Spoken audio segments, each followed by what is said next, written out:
Okay, continuation of our probability unit. We're going to talk about some basic statistical analysis now. These are things that you've done since middle school or even before that. You've looked at quite a few of these. Now there's two types. There's central tendencies and there's measures of variation or dispersion. We will look at all of them today. Now when you get into a statistical class, there's be more that you can do with this. And you're more than welcome to do that, but it's not required in the Iowa core curriculum, so I'm not going to cover any of those other big items right now. We're going to do these basic ones. So let's get started here. Okay, so we start with our central tendencies. We have the mode. We all know what the mode is. It's the most common value.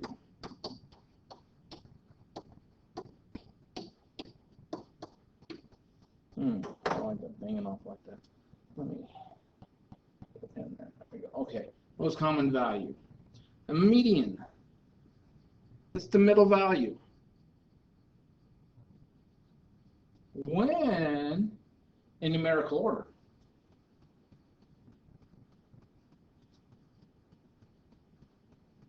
Okay, that's important. You got to have it in numerical order. And the mean, we know, is the average.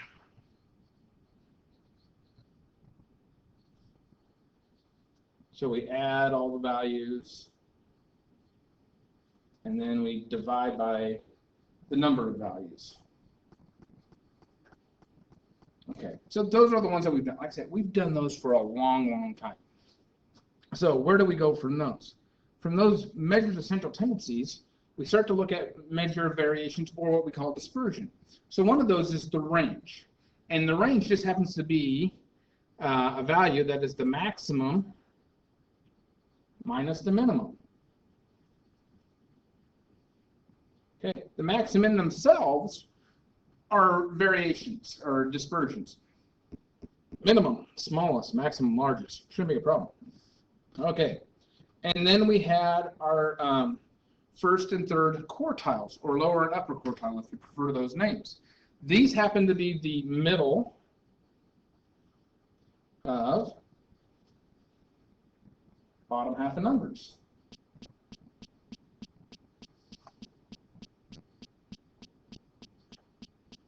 And the upper would be the middle of the upper half.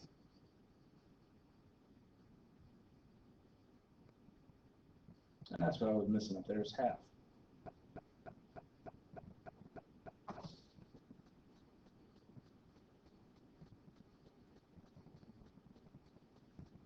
Okay, so I got all the numbers in order to do the median. Okay, so now I don't count the median, and I use all the numbers that are below it, and I find the middle. I don't count the median, I use all the numbers above it, and I find the median. That's how we find those quartiles. Now, different programs will say you count the median, so from the median down or from the median up.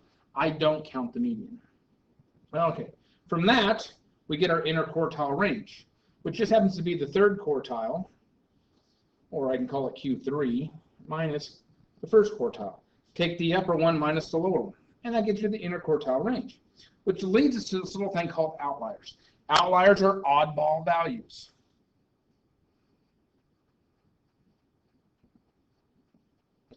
In other words, they're way out there. By definition, they are outside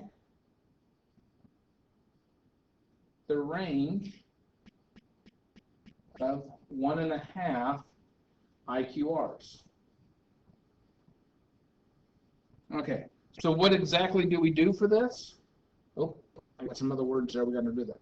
So what I do is I take the upper quartile and I add 1.5 times the interquartile range,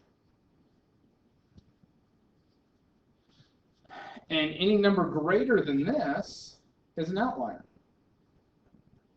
Or I start with the first quartile and I subtract 1.5 times that interquartile range, and any number below this is an outlier. I don't have my one there. Okay, so that's how I find those. Now you'll notice the next one on our list is variance. Variance has its own little definition here. The variance, or tau squared of a set of data, you have to follow these steps. But what exactly is variance? Variance is just a measure of dispersion, a measure of variation. The variance is standard deviation on the measure of variance that includes how much the data values differ from the mean. So we want to know how far these things actually differ from the mean. So the variance is the first one. It's this tau squared. This little symbol here is called tau. Tau squared set of it. Here's what you do. You find the mean. Oh, did that. You find the difference between each value in the set of data and the mean. So how far is each value from it? Then you square each of these differences, and now you find the mean of these squares. So you got to do all the subtraction, square all those numbers, and now find the average of all those values. That gets you the variance. And the standard deviation just happens to be the square root of the variance. So what we can do is we can just use this handy-dandy little formula right here. Here's how we find the standard deviation. In a set of data consisting of n values, x1 all the way up to xn, and has a mean of x bar. Okay, x bar is the symbol we use for mean. Then the standard deviation, tau, is given by the following formula. Tau equals the square root of x1 minus the mean, quantity squared, plus x2 minus the mean, quantity squared, plus all the way down to x to the n minus the mean, quantity squared. Divide all that by n, and then square root. That's how we find standard deviation. Whew, piece of cake. Mean deviation is similar. It uses a slightly different technique. It's another method, mean deviation is another method of dispersion. It is the mean of the deviations of the data from the mean of the data. If a set of data consists of, again, the whole thing, then the mean deviation is given by this formula. Notice the difference here is there's no square and square rooting. We use absolute values. But we still take each value, we subtract the mean, and this time we want the absolute value. We only want the positive values. We take all those numbers and we divide it by there. This other little part down here, this over here, is called sigma notation. It's a way of doing it using a different notation, but it means the same thing. Okay, so let's see if we can do all of this. Here I have, I want us to find all this information.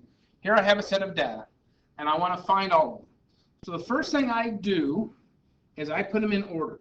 So I got 275, 300, 325, 350, 375, 425, nope, 400, 425. 7 numbers, okay. Got them all listed there. Now, are any of them repeated? None. So there is no mode for this particular case because none of them are in order. Okay, so now what I do, I find the middle. 1, 2, 3, 4, 5, 6, 7 numbers. That means number 4 is the middle. So 350 is my median. Now I do my first and third quartiles next because I'm going to go here and I'm going to find the middle, which is 300. So this is my Q1. And here is my other, that's Q3. So my third quartile is 400. My first quartile is 300. Now, max and min are pretty easy. Min, what's the smallest number up there? 275. Max, 425. Interquartile range, all I got to do is take the third quartile minus that, so 400 minus 300. So I have an interquartile range of 100. And I have a range, I take the largest minus the smallest, so the 425 minus the 275, and I get 150. Okay, so now to do the variance, I've got this whole list of numbers over here. And what it says I've got to do, get out of there, there we go. What I have to do is I've got to subtract each of those numbers from the mean. Well, I don't have the mean yet. So the first thing I have to do is mean.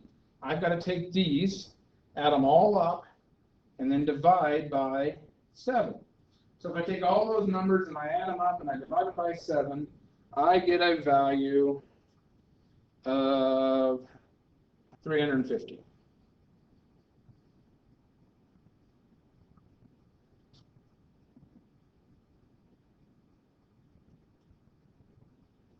Right. If I add them all up, I get 2450. And if I divide by 7, I get 350. So my mean happens to be 350, which is really nice that the mean and the median happen to be the same value, but it's not always the case. Okay, so 350 is my mean. So that means I'm going to subtract 350 from each of these numbers.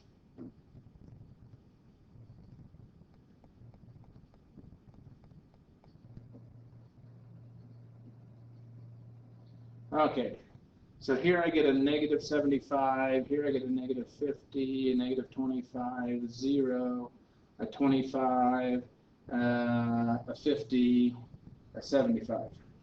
Okay, so I have all those numbers. Now, to do the variance, I take each of these numbers, I'm going to do this in a different color, and I square them.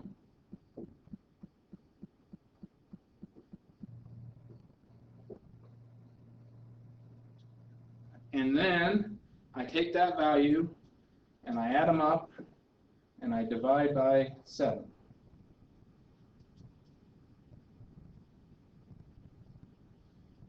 Okay, so 75 squared plus 50 squared plus 25 squared plus 0 squared plus 25 squared plus 50 squared plus 7 gets me 17,500.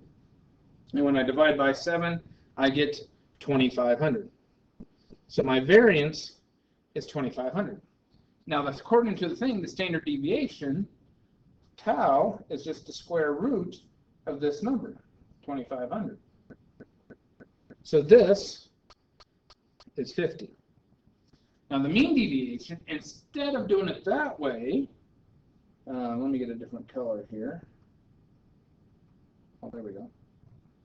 I take the absolute value of each one of these. So I ignore the squares and I just do the absolute values. Okay, so the absolute value. So I would have 75 and 50 and 25 and 0 and 25 and 50 and 75. And I get 300. And then I divide that by 7.